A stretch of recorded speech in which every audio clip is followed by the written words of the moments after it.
pivot and talk a little bit deeper about another project in the future that I'm working on.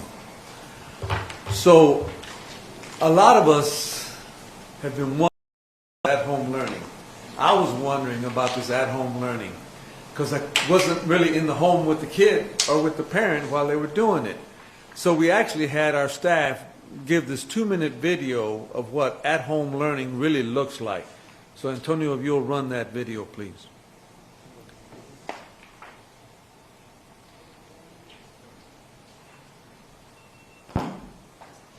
I want to show you what some of the teachers are engaging in.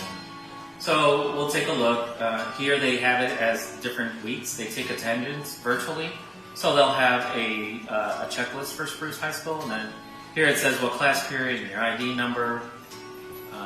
Then it looks like they've set up a live help with factoring. So here they have the Google Meet to their classroom, and they said they'll meet at 4:30. And so this is for office hours, so for anybody that wants to come in. And here's another worksheet. Now, the interesting thing about this worksheet, and I'll click on this, is that this is an interactive worksheet. So as we go down, we can answer these questions, but what you start to see is that there's a check mark here, which means this is it turned from red to green. So a student gets instant feedback if they're on the right path or not. So this is just one of the apps that they're using. Let's see the teachers. They're using an app called PlayPosit. I just got off of a Zoom with Mr. Green and Mr. Chavez, and we just want you to know that we're thinking of you, and we really do miss you so much. And so you see how the video was paused, and over here it's asking, before we get started, type your name and last name and who your algebra teacher is. And so they're doing this to take attendance to see who has actually seen the video. I'd like for you to try this one now. Find the slope of the line that passes through the points -3, -5, and the point -2, -7. And you see how the video paused, and up here they're saying, what is the slope of the line that passes through these two different points? And then you select and then hit submit. So the video actually gives you time to work out this problem. And so here, that's just another application they use in the district. So I wanted to show that video is that that is why I'm so proud of our staff, both our teaching staff, but also our support staff that put these tools together. Now, I'm not saying this happens in every classroom at home, but this is the potential that happens, and there's a lot of actual learning going on. Certainly doesn't replace the face-to-face classroom, but that's an example. Now we're going to the slides. Okay, so this is kind of what we're dealing with right now. If you look at the special populations, you look on the left side of there, we have summer school is something that's really important to us as we in the most immediate future. But all of summer school will happen virtually. As you can see, students with special needs in pre-K to 12 are going to be identified by their teachers, and they're going to get some support. Bilingual and ESL newcomers, we're going to pick them up. Early childhood is going to have a certain number of 16 campuses, and they're going to be using some technology as well. And then in the month of June, we're going to be working on creating accelerated performance. We've identified about 1,200 students that we're going to get caught up, and you see some of the things that we're going to be working on and focusing on in literacy and numeracy. And you see kind of the activities. We're also going to, at the high school level, have reconnection opportunities and also a summer bridge for our P-TECH students, and also dual credit and credit recovery opportunities. So we're not stopping, but everything this summer has to be virtual. There's no way we can do any of this face-to-face, but we wanted to show that that's in our immediate future. So a lot of people have asked about this issues of hotspots and connectivity. When we started this problem, this slide helps identify where the gap was. We had 36,000 households where we had gaps, where there was not connectivity. Now, it may have had multiple students in those households, but you see, because of the board action, the foundation action, and also the 1 million project, We have narrowed that gap. We've actually given out hotspots to every student who has requested it. We told you we would get this done by the end of April, and we have. The delta is about 6,000. That's still what we project. That's actually not 6,000 currently who don't have access. Anyone who's asked for a hotspot has gotten one. But we're projecting that we're going to need another 6,000 to go in this activity through this short term. But let me remind you, the hotspots are a short-term solution. They're not a long-term solution, and our families are doing the best they can. But I really want to thank everyone who stepped up and got it done on this, with this activity. We've also engaged. You guys have helped us an awful lot. The media has been very helpful. Our website, the media outlets, we've gotten communication out to everybody about this, these opportunities. We've had some very specific targeted approaches with our parents and family advocacy department, a new tool that we have called Let's Talk, and then, of course, our principals and hotlines and all the people that are reaching out on a direct way to stay engaged. That's another part of our immediate future. Also, our immediate future is graduation. And yes, it was very disappointing that we have to have a virtual graduation. And this is probably the hardest decision I've had to make, including the tornado decisions that we've had this year, because this is a culminating activity for these graduating seniors. But what was we determined early on, you know, if Plano has to try to have a delayed graduation, they have 3 or 4 high schools they got to worry about. Coppell has 1 high school. We have 37 high schools. We have almost 9,000 students. And so what we have decided to do, as we have communicated with you, we will live stream this ceremonies as originally scheduled. And the district, we will make sure we will provide caps and gowns for all the students. And we're working with our providers so that the costs that they've had, they won't be held accountable. Then we're going to have a special page where we have something, say something about our seniors, whether it's a family member or a teacher. And then we're going to have messages that all of these virtual graduations from myself, which I can't go to 37 graduations, but now I can. We'll have our board members, and we'll have key leaders, and obviously the principal, and we will have this ceremony, and you'll see another mock-up of how that's an example of a student from Sunset. It just so happened I graduated from Sunset. And then, in addition to that, we're going to have banners and yard signs, banners that we're going to mail to the students so they can display at their homes. There you see Kimball and Thomas Jefferson as an example. And then also we're going to have yard signs that the students can come start picking up the week of May 13th. We know this has been tough on everybody, especially this class. Think about this class. They were born right after 9/11. And now they have to, our TJ seniors go through this year, and now the rest of our seniors go through this year. And it's just an unfortunate situation, but that's kind of where we are. Then also, I'm very excited about this. You've seen and you've covered this, but the ovation for the class of 2020. On Thursday, May the 21st from 7 to 10, we want to have an ovation, just kind of you see for first responders, and we want to have this orchestrated throughout the city, and so that we can give a lot of show of appreciation for our students on this date. So, that's the immediate future. What about the near future? What about August? Some of you have asked me about this. Option A, open, business as usual. Highly doubtful. But we're going to have that plan. That's plan A. Plan B, we stay in the current state. Highly unlikely. I believe that things are going to improve between now and August. Plan C, some kind of blended learning opportunity. I think C is very high likely. However, I think there's going to be C1, C2, C3, C4. We don't really know. A lot of it depends on exactly where the state has us, where the health officials have us, where the governor has us. That will be determined as which version of C we have to actually execute. And so what are going to be the variables? Well, as you can see, safety is the #1 variable. So if you see at the slide up here, you see on this one column, you see all of the recommendations that we have to follow from the health officials.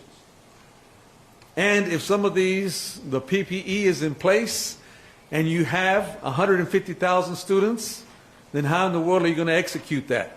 And how are you going to have the supplies available? And when are they going to be delivered? So there are a lot of things we have to worry about. What about the proactive screening? So, and how are you going to keep everything clean? So we have tools for that, but this is one of the considerations.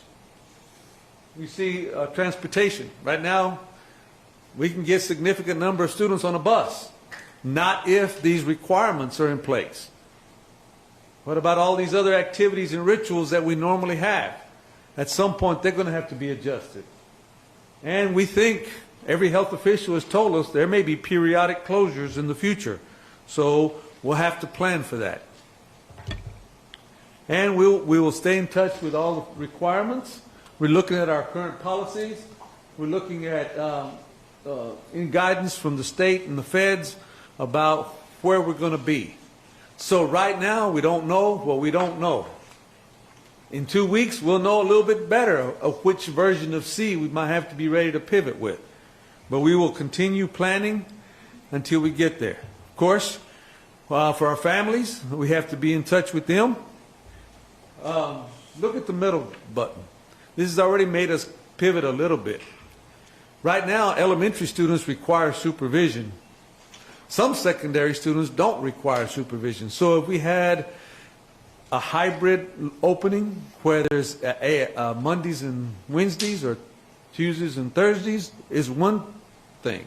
But what if we had all of our elementary schools and we spread them out into multiple buildings so that at least we have that covered for the parents that have to go to work? And most of our parents are hourly workers.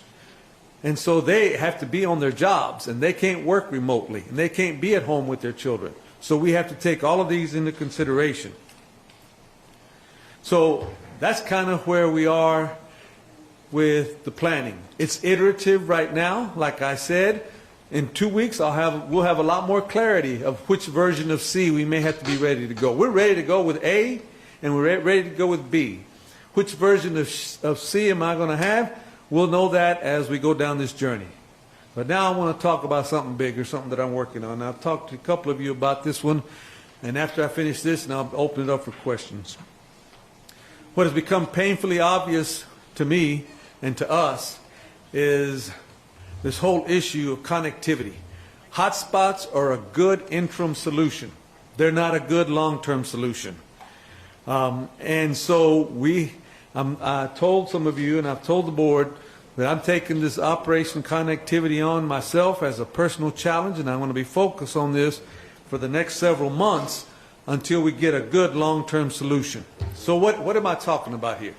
Well, the what is connectivity for everyone. If you think about, people are connected with water, they're connected with electricity, they're connected with gas, with wastewater, and internet connectivity should also be there. If we have to shut down, and also we've learned a lot of things while we've tried this testing of at-home learning, that we can actually be productive. We can actually do some things to catch our students up who are behind. So that's the what. Why? Because we think it's a social justice issue. Having broadband is not a luxury, it's a necessity. We think we're going to be shut down at points throughout the year. This impacts public education. This actually impacts health. A lot of things can be done through telemedicine if you have the right tools and the right connections to every household. Employment. If you're unemployed right now, how are you going to apply for a job if you don't have internet connectivity? No one's taking applications face to face. And what about you? News and information. How do we get information from our federal, state, local officials to everybody if there's not connectivity? Here's the problem. Dallas is on this list every time we bring it up. Look, now it's about connectivity. The Fed put this document together, the Federal Reserve Bank, and look, Dallas ranks 6th. Now this is the city. This is not the school district. But you see some of the people, some of the very urban areas that have plight, that don't have resources. There they are, Detroit, Memphis, Cleveland, New Orleans, and we're right there next. Now Miami's in there. Of course, Miami-Dade County is different than the city of Miami, of inner city Miami. So this is an issue all over the place. We have a list of the 100, and we're number 6. And we're number 1 in the state. And now if you break it down into our district, and then you look at the hot spots. It's the same hot spots on being a food desert and a grocery desert and those kinds of things. And you see the zip codes right there, and most of them are in southern Dallas. You touch a little bit into Brockbank or Bachman Lake and a little bit into Vickery Meadows, but most of those are in southern Dallas and Pleasant Grove where there is not connectivity. And so this just further states the case as to why we need connectivity. So who's going to be involved with this? So far, nobody's turned me down. As I've gone and approached city officials, county officials, see the education column first. You see everybody said yes in the education column. In the government column, everybody said yes, we want to be part of the solution. On the business column, we've gotten down, and there's a couple of asterisks there. We haven't made full-fledged contact, but we've been in contact with all of those business and leaders. Nonprofits, similarly. No one has said no, everyone has said yes, and we haven't gotten to everybody. And then you have the collective impact between Commit Dallas and the Fed. So that's who. Now, who in the state of Texas? I've had a conversation with the commissioner. He's appointing a committee, and he's asked me to chair that committee. And this is going to be including the entire state of Texas. We have a planning meeting in the next tomorrow, I believe, as to how we launch this. There's the Texas School Alliance. It's the large suburban, mid-urban school districts, the Urban Council of Superintendents. We've already reached to every urban community. We have not officially gone to the legislature and the state of Texas and rural communities, although I have appointments with the leadership of the state this week. They're said yet to be contacted, but they are scheduled. Now, who nationally? Because this is also a federal issue. It is mostly a federal issue. We've already gotten approval from the Council of Great City Schools organization to help lead this charge. At noon, I have to leave here at 11:50 because I have a conference call at noon with the American Association of School Administrators on this topic. And they represent all urban, rural, and suburban districts in the country. We'll need to reach all the state commissioners. That's what the CCSO, the Federal Reserve Bank, the FCC. The FCC is going to be on a call regarding this topic with me this week. The Fed, and then, of course, most importantly, is the federal government. There is going to be another stimulus package, and many times they like to fund shovel-ready projects. And infrastructure is a key one. And I think there's no bigger one than this. Yes, they've taken care of small business. Yes, they've taken care of many families, although they need to do it again. Yes, they've taken care of airlines. And now they need to take care of state governments and local governments, and we need to be part of that package. And so that's who we're going to nationally. So what's the deadline for this project? Vision is a dream with a deadline. You got to get something done. You can't just talk about it. So in the next 30 days, we have a local group of chief technology officers that are meeting on a regular basis. We've also coordinating this with the Council of the Great City Schools. We are in the process of putting together a group to do a request for proposal, request to have a study done that a technical consultant has to do about how you connect all the towers to make this possible. If you think this is impossible, you've reported on some that are possible. Castleberry, a small district inside of the city limits of Fort Worth, has connected. It cost them $20 million to do connectivity for all their schools through cell towers in all their buildings. They're very tight. Lockhart ISD in Caldwell County in Central Texas has done the same thing. The school district voted for connectivity for everybody. It is a public good. They're as big as southern Dallas. So we know it's possible. We just don't know all the details. And we've also gotten the support of the Boston Consulting Group to be our management consulting firm to lead us down this path. They just signed on last week, so we got that done in these 30 days. What are we going to do in the next 90 days? Well, we need some interim solutions. How do we get school community access? Right now, the hotspots are good. How do we manage that through the fall? And then, of course, the state legislature's meeting in January. The state doesn't have any money either. However, they have a need, and this impacts the entire state. So, what about the long term, the next 12 months? Infrastructure needs to be built, but we need to know what the infrastructure needs to look like. And that's what this consulting firm will help us come up with. So I'd love to be able to tell you that by January 1, we would have a long-term solution. I don't know if that's possible, but you know, in Dallas, we do have resources. We have a bond election. We also have a healthy fund balance. And so we're going to take care of this for Dallas. But why don't we take care of this for Texas, Dallas County, Texas, and the whole country, since now this virus has exposed a flaw that impacts everybody. So how are we going to do it? Don't know yet. But we're going to be very public about this. We're going to be very focused. We're going to be very organized. We're going to have a guiding coalition. I'm sure that I will, right now, it's my responsibility because I have no authority. All I have is a big mouth and a bully pulpit, and I'm going to keep talking about this till we get something done. But at some point, we need to set up a governance structure. Who else is going to serve to chair this guiding coalition? We're going to look at all our resources. We may have to reallocate them. We're lucky that we have a reserve, but we also have a fund balance that much of this could fund. And actually, there's also the federal program called E-rate that could actually, if they change some of their rules, could make some adjustments to allow some of these funds to be used for this purpose. We know that it's going to have to be public and private. We know telecommunications companies need to make money, but how can we make this a win-win? And there's going to be multiple jurisdictions. That's why I've reached out to the mayor, the county judge, the city manager, for us. And also now we're doing many different other stakeholders.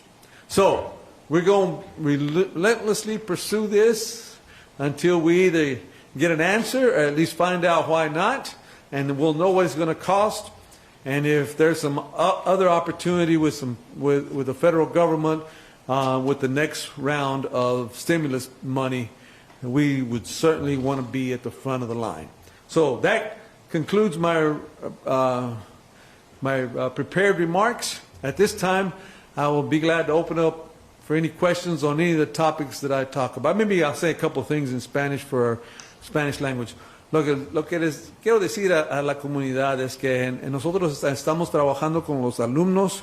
Nosotros sabemos que en el verano tenemos que tener un programa porque muchos de los alumnos se han fallado un poco y les vamos a ayudar y explicamos eso.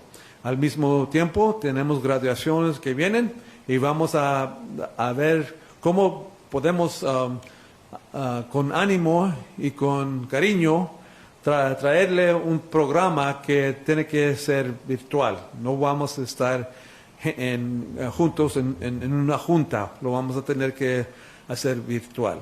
También hay muchas cosas que no estamos conectados con el Internet y yo voy a comenzar con un proyecto, ya he comenzado con un proyecto para conectarnos todos en broadband Internet access para que tengan la oportunidad que todas las familias en la ciudad, en nuestra ciudad, en el estado, en el condado y en el país tengan oportunidad de participar en el Internet como hay. Todos necesitamos electricidad, todos necesitamos agua, y es una necesidad que es muy importante. Okay, questions, comments, concerns? Dr. Hinojosa, let me ask you about a different type of connectivity, connecting your students to enrichment and summer programs in partnership with the city. So many families are ready to get back to work, but they don't know what to do with their children, and many of them rely on this district and its partnership with the city for recreation centers, camps on your campuses. Is there any plan in place for those families to have some relief in partnership with the city and the school district? Not yet, but we do have a great partnership with the City of Learning, with the City of Dallas, and Big Thought is one of our partners. Once we're given the green light to actually have students on campus, we will consider that. Our actual learning activities will be virtual, but once we're given permission to do that, we are prepared to engage our partners, because we know families need to try to get to work, and but it's not possible for them to go work. Normally they've made some arrangements for child care in the summer, but that's been part of it. Even some very prominent people that I know depend on the Y. But if the Y is not open, they don't know what they're going to do with their children. So we're not ready to launch on that yet, but I have a team ready to go once we're given permission. Está usted mencionando de que fue a pedir ayuda a algunos socios y estas personas accedieron a ayudar al distrito en lo que se necesita. ¿Cuál fue la reacción? ¿Me puede contar un poquito? Bueno, hablamos con los oficiales del gobierno del estado, del condado, de la ciudad, y en este momento todos han cooperado con nosotros. Todos entienden que este asunto es muy importante, no nada más para los alumnos, pero para toda la familia. Y entienden que en esta tragedia nos hemos fijado que hay algo más que tenemos que hacer para la comunidad. Some school districts around the country and in Texas have ended the remote learning early because it's been too difficult. And how is Dallas ISD actually doing when it comes to this remote learning? What percentage of students are actually engaged in it? Yeah, thanks for the question, Lori. Yeah, we're very proud of our teachers. We're asking our teachers to make at least 2 contacts with every student every week. And that's another reason that I didn't really cover that in much detail. But we're not picking up the hot spots, and we're not picking up the devices from the students except for the seniors. The seniors, when they come in to get their caps and gowns, will pick up their stuff. But for everybody else, we're letting them stay connected. And while our teachers' responsibilities will end on the last day of school, we have a lot of tools that our kids can connect through the hot spots that they can still be learning over the summer. I know some districts have shut down. We've been very pleasantly surprised how much engagement is still going on. And we're in touch with 98% of our students. So other districts have struggled. Some have shut down. Some weren't ready. But I'm very pleased that our people had enough stuff in place to make this happen. And we're going to continue to let it happen over the summer. Can you go into a little bit more detail on how you're going to identify kids who maybe aren't doing well with this distance learning and how you're going to catch them up, and how much are they losing? Like, are they losing 6 months, a year in learning doing this? Or? Well, the part of your question that we won't know for a while is how much did they lose. But you got to assume that if they're the ones that we have fewer connections with, those are the ones that are sliding back further. Now, we're luckily, we don't have to have just the STAR test. Last year, if you're following us, the board approved a new assessment program called with NWEA, Northwest Education Association, where we actually have beginning of the year, middle of the year, end of year assessments. So we're going to look at the kids who were behind in the middle of the year on the last assessment we took, and then we're going to match those up with the kids that we haven't connected with at all, and then those are the ones we're going to start with. And then we already have 3rd, 5th, and 8th graders that are way behind in literacy, and those are the ones we're going after on our CAP program, Creating Accelerated Performance. So we're going to use multi-measures to figure out who's the furthest behind and catch them up first. But we're also leaving up all of our resources and accessible all summer so that the students can go there on their own. WFA sent in a question here on streaming, and it said, how much do you project operation connectivity to cost? Well, we don't know that. That's part of the big challenge, and that's why we need this technical consultant to help us. I think for Dallas ISD, it's probably going to cost us somewhere around $20 million, $25 million. If that comes from the feds, great. If not, we have the resources to either ask for it in the bond or take it out of reserve to make it happen. And how quickly that happens, I don't know. But that's our estimate. But then that's one district. You multiply that by, there's 16 districts in the county. And then you talk about there's 1,000 districts in the state. So the number is going to be big. We just don't know that. And that's why that consultant needs to help us come up with that number. Is $20 million very conservative? Because if Castleberry ISD, which has maybe 3,000 to 4,000 students or so is much smaller than the ISD. That's like maybe the size of West Dallas, like that. Yeah, Castleberry would probably be a smaller portion of it. Part of it is we already have a lot of infrastructure in place, and part of it is we'd already have our master plan that we've partially implemented. But this would be to make sure that we have connectivity. Now, there are going to be some tools that have to be bought, some devices. And this is it is probably lowballing it a little bit, but this is just the back of the napkin projection. A consultant would tell us exactly what that cost is, but we're ready to go with it. Si nos puede mencionar en español, ¿cómo van a recuperar los hotspots de los que se van a graduar? Sí, los que se van a graduar, cuando vienen a recoger el equipo para la graduación, vamos a recoger los hotspots y la computadora en ese momento. Yes, you had a question in the back. Yeah, it cost Castleberry $20 million and took them 2 years to put their program in place. And it's a very limited number of square miles that it covers. Do you think that perhaps you could start in one of those targeted neighborhoods before rolling out to the whole district? Because they told us they struggled to get those few square miles up in 2 years. Could you try to repeat? Yeah, the question was that Castleberry started in a small area, and they struggled to get started up, and it took them a long time to implement. Well, that's what that study will tell us. Because right now, we have like 13 or 14 campuses that have towers on them. We don't know what the solution is going to be. That's what the technical consultant needs to tell us. But we already have some infrastructure that we already have. Now, but you're right. If we're going to prioritize on the hot spots, the red areas, the zip codes that have the biggest need. And there may be a city facility that also has a cell tower that we could connect to. That's why it's so important that multiple jurisdictions go in this project together and see where there is overlap and support to make it as seamless as possible. Can you talk specifically about the reason that need is so great when Dallas ISD has provided hotspots for all of the people who've actually asked for hotspots? Yeah, this is still a big issue because the hotspots were a great solution for the short term. But the connectivity is not as fast. If you're connected through a hotspot, it's not as fast as if you were connected like everybody else, that most of us that have in our homes. It's faster, and therefore when the students get on and they go to the San Diego Zoo and the streaming is very slow, then they get frustrated and they give up. So the solution that we have is good to get us through this summer and maybe part of the fall, and until we get to some more school community-based opportunities. But the best long-term solution is broadband access all the way. And that would then solve those problems in perpetuity. So that's why you need to have short-term, mid-term, and long-term solutions, and that's why that's the best long-term solution.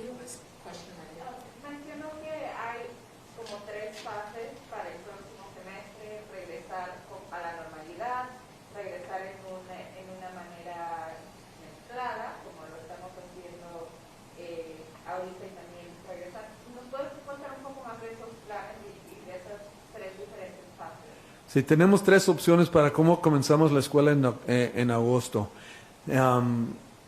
Así como siempre comenzamos, pero nosotros creemos que eso no va a suceder. Comenzar como estamos en este momento, y nosotros también pensamos que eso no va a pasar porque cosas han mejorado. Pero lo que va a pasar es otra versión de esas dos cosas. Pero en este momento no sabemos si vamos a traer todos los estudiantes en los grados primarios para tengan dónde ir, para que los padres tengan que ir al trabajo, tienen alguien que les pueda ayudar, y que los estudiantes en la secundaria se queden en la casa y aprenden como están aprendiendo en este momento. Hay varias cosas que estamos planeando y nosotros todavía no sabemos lo que no sabemos, pero en dos semanas vamos a saber más y en un mes vamos a saber. Tenemos que hacer una decisión en 30 a 45 días cómo vamos a comenzar el año. have you taken into consideration your district's mobility rate of its families and the fact that a disproportionate number of them live in multifamily dwellings? So down at the very ground level of this, you're talking about access. Everybody can have broadband around them, but you have to deal with a different population regarding this. Stop me if I'm wrong on that. No, you're exactly right. And that's part of why this solution is so imperative. Now, there was E-rate program to get schools, hospitals, and libraries up and get infrastructure. And in Texas, there was House Bill 1880, it was House Bill 1228, I believe, many years ago, that helped set up infrastructure for those same entities. It set up infrastructure, but it did not connect inside the houses. So this solution is going to require even having families to have a device inside their home so they can connect through broadband. So that's why this is even more important to us. Now, if they move from apartment A to apartment B, then how do we manage that transition is going to be important. And we're going to have contingencies about what was not covered and how do we manage that. So that's why this is why it's become such an epiphany for everybody. This is a big deal, and we got to have a solution for it. Out of the 98% of students that the district's engaged with, does the district know about how many of those students are regularly completing their assignments? I'm sure that the district does know how many students are completing their assignments. We're taking grades. That was one of the reasons we did the grading policy that we did, so we would have some kind of record for it. It also helps us take attendance, and we're having a bona fide instruction. I'm sure someone has those records, and they could probably provide those in some format. But that was the reason that we did that, is to have touch points, and also for the student's psyche. A lot of times, out of sight, out of mind, if you don't have regular connection with the students, then, they just think you're not paying attention. And so it's not only for the academic, it's the relationship, but it's also for the psyche of, okay, people are still checking on this, and we're going to finish this. And by the way, if you want to use this over the summer, you can keep it over the summer. Dr. Hinojosa, regarding your 16 campuses for early childhood, any idea how many children we're talking about, and so people have some clarity on when you say early childhood? Is that pre-K through 3? What are the categories? Yeah, it's probably going to be pre-K to 2.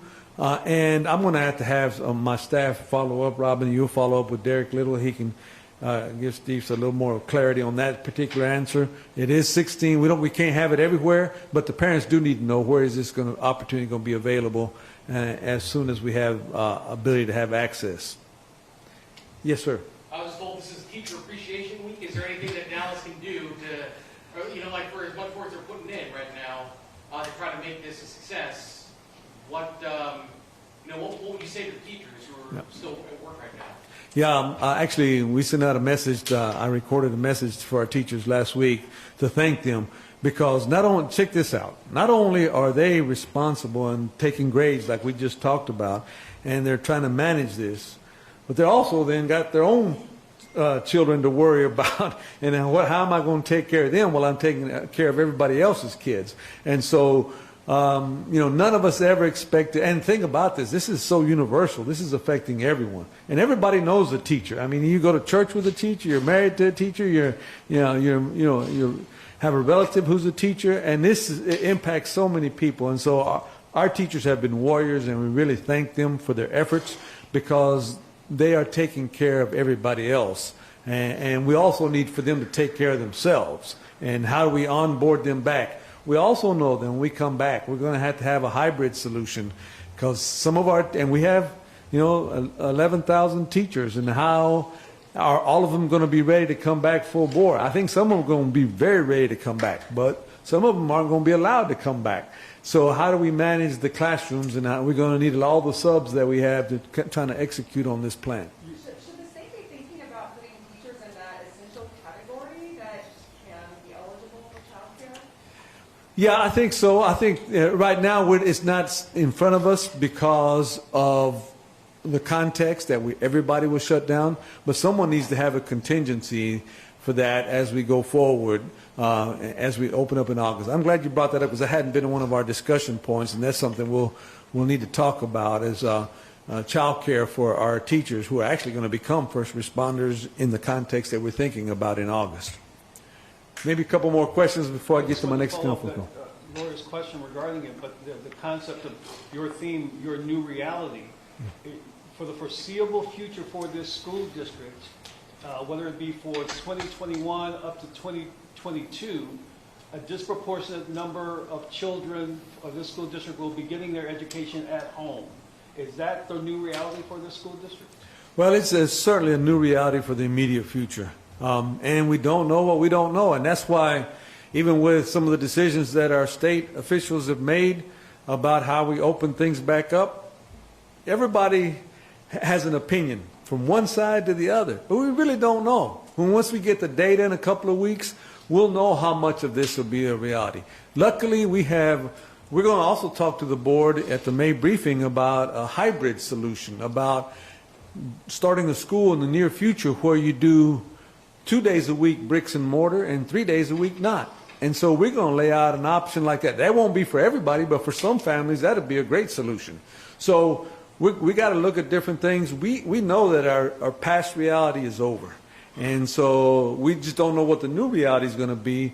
But in a few months, we'll know what it's like. Will we be back down in a shutdown, or we have to have all these other contingency solutions in place? Would the connectivity plan be part of the racial equity portion of the bond? Not necessarily. By the way, in the bond program, we have $41 million for racial equity, but we also have a $25 million set aside for joint projects. And one of our board members has really been pushing that. This could be part, that $25 million could be part of that joint project that maybe we have with the city or with the county. And so, and back to the racial equity issue. This is an issue of social justice. This is also an issue of racial equity if you look at the maps that I've given you. And this is also an issue of opportunity costs. If those students don't have opportunities because of they don't have broadband access, that's another issue that deals square in the face of equity and social justice. One more question, and then I've got that conference call coming up at noon. Thank you very much. Appreciate it. And we won't have these unless we have something to give you that's new. So thank you very much for being here.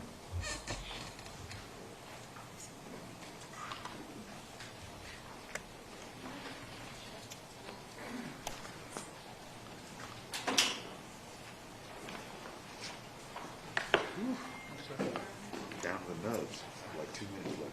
Oh, well, you can pull that out just in case.